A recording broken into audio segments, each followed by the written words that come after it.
Алфа телевизија во битка против лажните вести. Откако СРСМ јавно ја обвинија телевизијата дека шири лажни вести и делува антидржавно, сега вели пупу не важи. Не сме делувале против државно. Ама еве ја вестината. Што кажа Кузевска денеска? Не беше подготвена да одговори. Антидржавни се воопшто не е кажано, кажано е од оваа, пресконференција кои што се посветени токму на оваа тема. Единствено е кажано дека се работи за антидржавни интереси на државата, а тоа е влез во членството во НАТО, како и очекување на датум за преговори во Европската унија.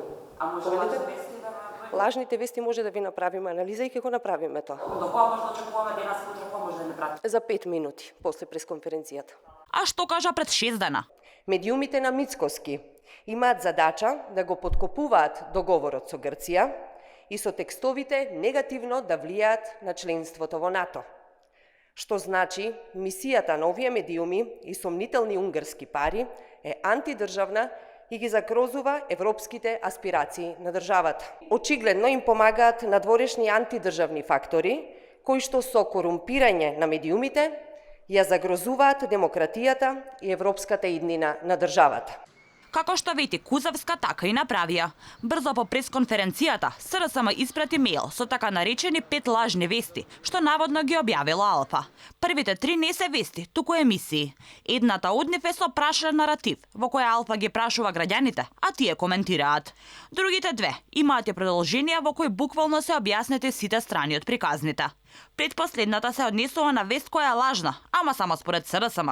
Оти Алфа најодговорно тврди дека ги има сите докази и изјави кои беа и објавени. По објавувањето на истата, притисокот врз Алфа прво беше од МВР, но откако им ги дадовме сите аргументи, се повлекоа. Последната не е лажна вест, се работи за лапсус лингва, кога наместо Бојар Османи беше кажано името на Кочо Андјушев, за што се извинивме.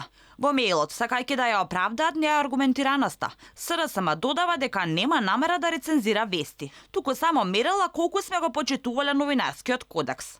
Ја потсетуваме партијата која се уште на власт, дека за тоа постојат новинарски здруженија и тела, а нејзина работа е не да ја рецензира Алфа, туку да се себе рецензира, што од ветеното исполнила, а што не за граѓаните.